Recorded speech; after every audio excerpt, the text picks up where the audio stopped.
started with a door creaking, but no one had opened it. President Ibrahim Traoré stood still in his palace hallway. The sound echoed softly, like someone trying to leave without being seen.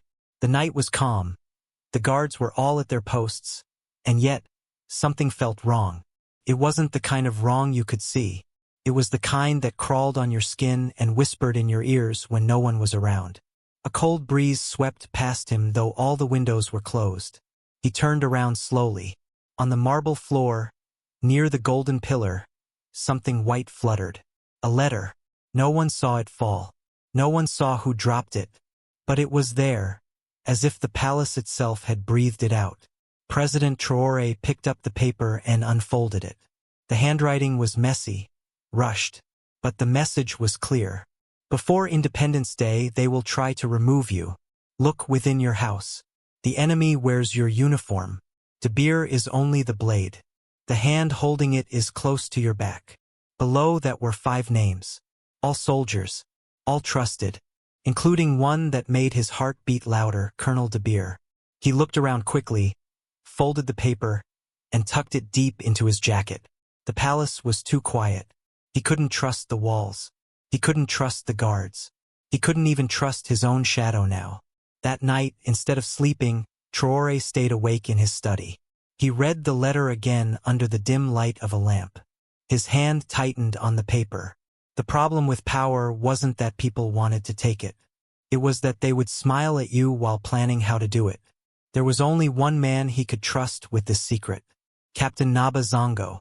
Zongo was a quiet man with eyes like dark mirrors. He never spoke too much, but he noticed everything. While others looked at weapons, Zongo watched people. While others shouted orders, Zongo listened to footsteps, even silent ones. By 2 a.m., Traoré sent a coded message. 2 knocks, 1 pause, then 1 long knock. That was the signal. Zongo arrived alone. No guards. No noise.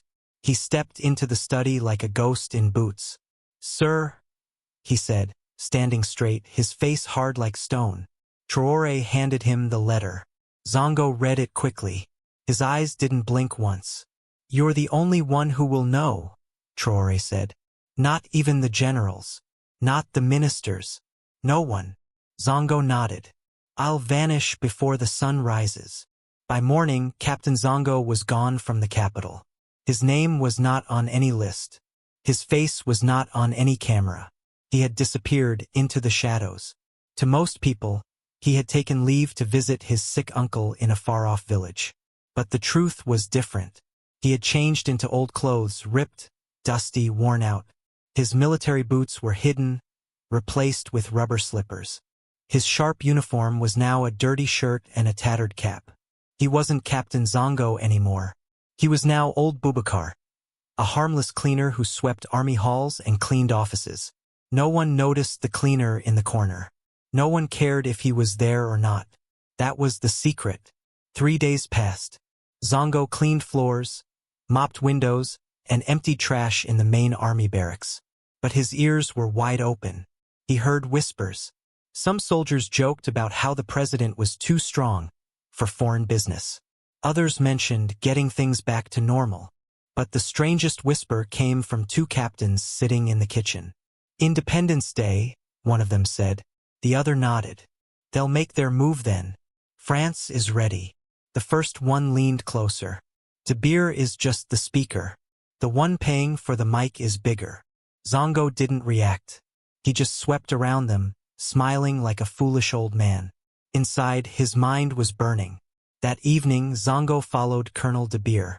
The man was laughing, walking out of the barracks with 2 other officers. They entered a small house near the airstrip. Zongo waited in the bushes. At exactly 9:45 p.m., De Beer stepped out alone and lit a cigar. He looked left, right, then tapped twice on a metal drum. Suddenly, a part of the fence moved. It wasn't a real fence, it was a fake wall. A secret passage. De Beer slipped through it like a snake and disappeared into the darkness. Zongo waited. 10 minutes. 20. When De Beer returned, he was on the phone. "Yes," he said. "It's set. The speech will be his last. After that, we take the palace. France will reward us." Don't worry about Traore. By then, the people will be too scared to protect him. Click. The call ended. Zongo returned to his secret hideout. He had a tiny camera and a recorder hidden in his shirt. Every whisper, every face, every name captured. He had what he needed. But he also knew something else. This was bigger than Colonel De Beer. De Beer was bold, yes. But the way he spoke on the phone, he sounded like he was reporting to someone. There was another man, a bigger man, a man who had power, silence, and maybe a uniform just like Traore's. That night, Zongo sent a secret signal to the president. One short flash of light from a hidden mirror on the old bell tower. Then a black star drawn in the dirt by the palace garden. That was all. Inside the palace, Traore saw the sign and closed his eyes. The war had not started, but it had already chosen its battlefield. The next morning, the streets of Ouagadougou were full of life. Children played with tires. Women sold fruits and vegetables. Motorbikes zoomed past with loud honks. But in the presidential palace, silence ruled. President Ibrahim Traoré sat at the edge of his chair. He was not thinking of speeches or cameras. His mind was on the list of names. One of them was planning to betray him. Zongo's message had confirmed his fears. Colonel De Beer was part of a secret group plotting a coup. But what worried him most was the part Zongo had written at the bottom of the report. De Beer is not alone. Someone greater controls the strings. We may be looking too low. That afternoon, President Traoré invited his top military officers for lunch. It was a sunny day, and the meal was held outside in the garden. There was jollof rice, chicken stew, fried plantain, everything looked normal. But Traoré was not eating. He was watching. Colonel De Beer sat 2 seats away, laughing and eating, wiping his mouth with a white handkerchief. His uniform was neat. His voice was loud. He acted like a proud soldier. But Traoré's eyes stayed on him like a hawk. He watched how De Beer avoided looking at him directly. He watched how General Yakuba Sir leaned over and whispered something into De Beer's ear. Something that made them both chuckle quickly. Just for a second, De Beer caught the president's eye and smiled. But Traoré did not smile back. That night, Traoré met Zongo again. They stood in an empty building, an old army post with broken windows and rusty chairs. Zongo laid out the evidence. Photos, voice recordings, names, phone numbers. I listened to De Beer speak to someone, Zongo said. He used a word. Return. He said, France will return. He also mentioned receiving money, funding for the mission. Traoré folded his arms. That means this is not just a power grab. This is a doorway. Zongo nodded. A door that leads back to the hands we broke free from. But who is behind it all? Traoré whispered. Who is the real mastermind? Zongo looked down, then up. He didn't want to say it, but he had to. I believe it's General Yakuba Sir. The room went silent. Traoré felt like someone had stabbed him in the chest. Not because of fear, but because of betrayal. Sir had been his friend for years. A national hero. A man the people trusted. A man who once said, I will guard your back until my last breath. And now he was the one holding the knife? No, Traoré said softly. But Zongo showed him the final proof. A photo of De Beer meeting a man in a black cap at a private hangar. The face was half covered, but the tall body, the medals on the chest, it was him. General Sir. President Traoré sat down slowly. He looked out the cracked window. How do you win against a man loved by millions? He asked. Zongo didn't answer. He knew what the president meant. If Traoré attacked Sir without proof, the people might turn on him. But if he did nothing, the coup would succeed. Either way, the country could burn. We need a plan, Traoré said. A quiet one. A clever one. Zongo's eyes flashed. There's one way, he said. Let the hunters believe the forest is empty. Then strike when they gather. The next 5 days were strange. President Traoré behaved like nothing was wrong. He smiled on TV, visited schools, even planted a tree in the park. The newspapers wrote about how calm and wise he was. His enemies believed he had no idea what was coming. But in secret, he was moving soldiers into position. He promoted loyal men into key roles. He gave secret orders to guards who had once fought in the northern deserts, men who would never sell their country for coins. He called the plan Operation Storm Night, a storm no one would see until it was too late. Meanwhile, Zongo returned to the shadows. He went deeper. He followed foreign phone calls. He listened to messages in coded French. He visited cafes and hotel lobbies, dressed like a businessman with broken shoes. He even found a meeting where two white men in suits gave a brown envelope to an officer from De Beer's camp. They spoke softly, but Zongo heard one phrase clearly: "The eagle falls at midnight." Midnight, he rushed back to the capital. The coup would begin at night, on the eve of Independence Day. President Traore stood in his office, holding a red pen. He crossed out De Beer's name, then the others. Then he came to Sear's name. His hand shook, but he drew the red line. "I once trusted you," he whispered. "Now I must stop you." That evening, Traore looked into the mirror and said, "Tomorrow they will try to destroy the roof. But they forgot the foundation is still strong." He turned and faced Zongo. "Are the knights in place?" Zongo saluted. "Yes, Mr. President. The storm is ready." The night was too quiet. Even the dogs in the streets didn't bark. A cold wind passed through the trees like a whisper. Somewhere in the distance, a baby cried, then stopped. The city slept, unaware that danger had entered its heart. But inside a secret room under the palace, Ibrahim Traoré did not sleep. He stood in front of a map, studying red dots. Each dot showed where loyal soldiers were hiding: at the airport, the radio station, the power grid, and the central military barracks. These were the places the enemies would try to capture first. Zongo entered the room, holding a small black box. "They've started moving," he said. "De Beer and his men are heading to the old airfield." Traoré's eyes narrowed. "What about Sear?" "He is already at the warehouse. I heard him say, 'Once we take the palace, we'll declare the new government.'" The president's heart hurt, not from fear, but from pain. "Then it begins now," he said. He pressed a red button on the table. Storm Night is in motion. Just a few minutes past midnight, trucks rolled quietly across dusty roads. They had no flags, no lights. Inside, soldiers waited silent, alert. They were not the biggest or strongest. They were not wearing the fanciest boots. But they were the ones who had watched their brothers die defending the land. The ones who knew hunger, heat, and war. They were loyal. At the same time, Colonel De Beer and his group were already inside the old airfield. They had weapons, uniforms, even a fake announcement ready to broadcast to the nation. "By 3 a.m., Traoré will be gone," De Beer whispered. "By dawn, the people will cheer our names." But just before 1 a.m., he noticed something strange. A soldier near the hangar was wearing a badge from a unit that was never supposed to be there. De Beer's eyes narrowed. He stepped forward. "Who are you?" Before the man could answer, a light flashed from the hilltop nearby. It was a signal. Then, boom! Smoke grenades dropped from the sky. Men in black surrounded the airfield like ants on sugar. "Down!" someone shouted. Shots were fired into the air. De Beer's men panicked. "Ambush! Ambush!" But it was too late.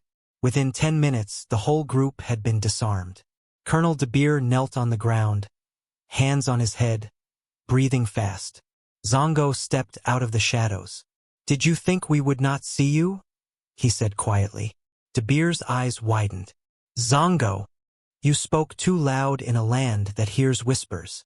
At the same time, the second part of the plan was happening. In a dark warehouse at the edge of the city, General Yakuba Sear sat with 5 other officers. He held a paper in his hand. On it were the words, "New leadership of Burkina Faso." The air was thick with cigarette smoke and secrets. Sear stood up. "Tonight we clean the land of weakness. Traoré is too young, too proud. He forgets who helped him rise." One of the officers laughed. Suddenly, crash! The doors burst open. Light flooded the room. Zongo's special team stood there, weapons raised but not firing. Behind them walked President Traore. Seer turned slowly. He was calm. Ibrahim, I trusted you, Traore said. Seer raised his hands. And I never meant to harm you. But this country, you were ready to sell it back. Traore interrupted. Seer smiled a sad smile. I was saving it. No, Traore said. You were saving yourself.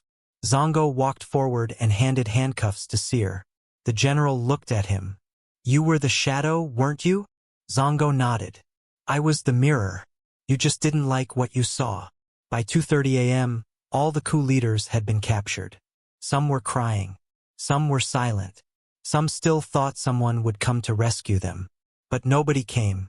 At 3 a.m., Traore stood at the top of the palace stairs, looking out over the city. The sky was dark. The stars were watching. He took a deep breath and whispered, Burkina Faso still stands. At sunrise, the whole country woke up to shocking news. The president had stopped a coup before it began. Radio stations buzzed with excitement. Mothers hugged their children. Soldiers stood taller. Even elders in the village square prayed and danced. At 7 a.m., President Traore appeared on national television. He wore a plain black shirt and spoke slowly. My brothers and sisters, tonight your peace was almost stolen. But we stopped the storm because of brave men and women who love this country. The danger did not come from outside. It came from men we trusted. But Burkina Faso is not for sale. Not today. Not tomorrow. Not ever. The video went viral. Social media exploded. People in the market shouted, Long live Traore! Artists drew paintings of Zongo as a silent hero. Young boys began pretending to be Captain Shadow during play. But one question remained in everyone's hearts. How did Traore know? No one knew about the letter. No one knew about the nights Zongo spent listening in the shadows. And in his heart, Traore knew there was still more to uncover. Because evil never sleeps. The palace was calm again. The carpets were cleaned. The windows were opened. The light came back in. But President Ibrahim Traoré still sat in silence in his private office. His eyes looked out the window, but his mind was somewhere else. Far away. Captain Zongo knocked softly. Come in, Traoré said without turning. Zongo entered and saluted. He placed a small wooden box on the table. What's this? The president asked. Zongo opened the lid. Inside was a silver medal. It shone like the morning sun. The people want you to have this, Zongo said. For courage. Traoré looked at it for a long time, then closed the box gently. I did what I had to, he said. But it's not over. Zongo raised an eyebrow. You still think there's more? Traoré nodded. Seer was not alone in spirit. Someone helped him plant the idea. Someone outside our borders. Zongo's eyes narrowed. France. Maybe. Or someone bigger. Someone who fears our freedom. He stood up and walked to the window. There's something you must know, Traoré said. How I knew. It had started 1 year ago. After Traoré became president, he began to receive strange letters. They came in plain white envelopes. No stamp. No name. Inside each letter were details, secret meetings, names of spies, times and places. At first, he thought it was a joke. Then he followed one letter's warning and caught a traitor red-handed. Another letter came, then another. Each one was more accurate than the last. Zongo was shocked. Who sent them? He asked. I don't know, Traoré replied. But I call him the Watcher.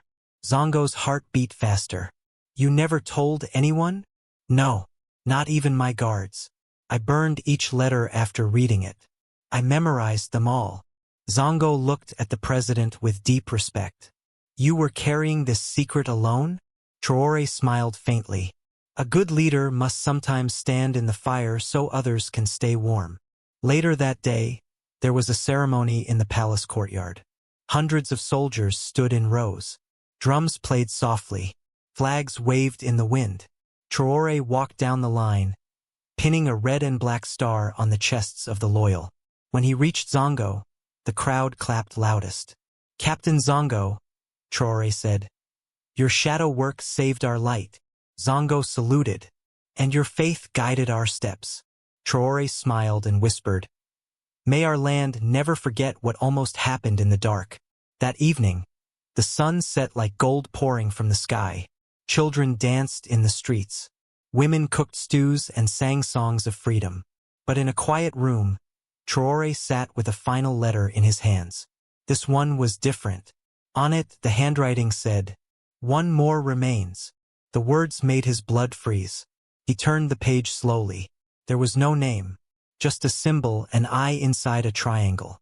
It was the mark of a foreign intelligence group. Traore leaned back in his chair, heart pounding. He knew what it meant. There was still a traitor inside. The next morning, Traore called Zongo. "I need you to go underground again." Zongo nodded. "To find the last one?" "Yes," Traore said. "This one is smarter. He's watching us too. And he's waiting." Zongo picked up his jacket and smiled. "Let's see who blinks first." And just like that, the hunter returned to the shadows. Weeks passed. Burkina Faso celebrated its independence with joy. Dancers spun in circles. Schools painted murals of freedom. The red and black star became a symbol of hope. But deep beneath the joy, one truth remained. The game was not over. In a dark room filled with blinking computers, a man watched President Traore on a screen. He wore a headset and typed quickly. Behind him, maps of West Africa glowed red. He smiled to himself. "He may have won the battle," he whispered. "But the storm is not finished." He pressed a button. Somewhere far away, a phone rang. The next phase had begun. Back at the palace, Traore stood alone on the balcony. The stars blinked above him, quiet and calm. He touched the old wooden box that held the medal. Then he whispered, "Watcher, whoever you are, I see you too now." And just like that, his eyes glowed not with fear, but with fire. The fire of a leader who had faced the darkness, and would face it again. Because Burkina Faso was not just a place. It was a promise. A land where even in the shadows, truth walks tall. Moral of the story: true leadership is not about power, but about courage, wisdom, and protecting your people. Even in silence, betrayal can come from those closest to you. But with patience, calmness, and loyalty, truth will always win in the end. Even in the darkest hour, one faithful person can make all the difference. If you believe in standing up for truth, loyalty, and justice, be like Zongo, be like Traore. Don't stay silent when you see something wrong. Speak up. Protect what is right, even if it means going alone. Remember, even the smallest light can defeat the darkest plan. Burkina Faso is not for sale, and neither is your integrity. Share this story to inspire courage in others. Stand for your country. Stand for your people. Be the mirror that reflects truth, even in the shadows. Like, subscribe, and share to support true African leadership and storytelling.